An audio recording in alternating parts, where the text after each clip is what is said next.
Hi and welcome back to my review of Giants Bobblehead. So today we'll be taking a look at the Willie Mays The Catch Bobblehead that was given away on Sunday to the first 20,000 fans who were able to attend the game. Hopefully all of you got one.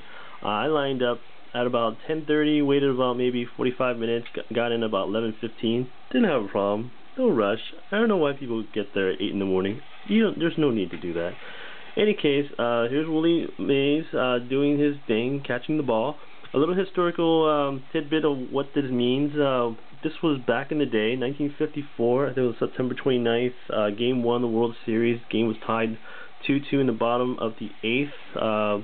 Two runners on. I believe, what's his name? Larry Doby and Al Rosen were the runners. The left-handed reliever, Don Little, was the pitcher. The batter was Vic Wirtz, Cleveland Indians. He had worked the count to a 2-1 count. I think he grooved the fastball in there, and the guy clocked it, completely clobbered the ball. About 420 feet to deep center field.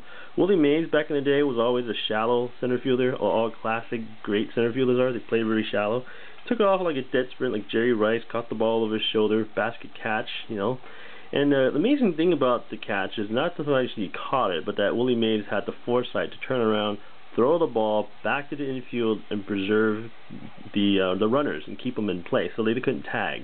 At cavernous Polo Grounds back in New York, I don't know if you guys know this, but the Polo Grounds center field, deep center field, is like 485 yards or something like that, some 485 feet, ridiculous amount. So even at a ball that you caught, the guy could tag from second base and score.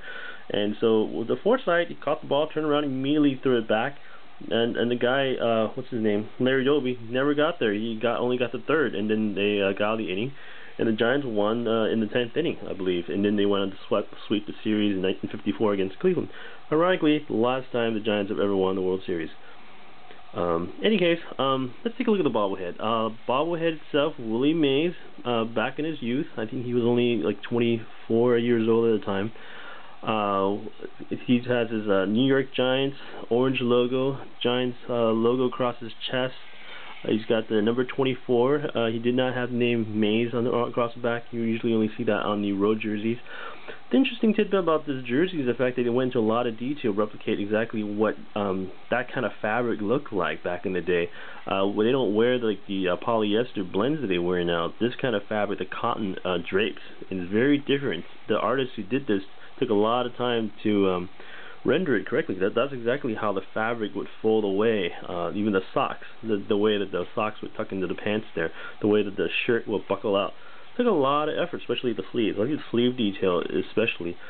I think the only one comment that may have made this bobblehead even better is something that we had all learned in Little League, that when you catch the ball in your glove, you look it all the way into the glove, and that's something that they didn't do. But again, it's not an action figure, it's a bobblehead. You know, as long as it bobbles and the ball itself bobbles, it's cool, you know, it works. In any case, this is actually the third bobblehead that was, I guess, exists for Willie Mays, if you're really going to collect them.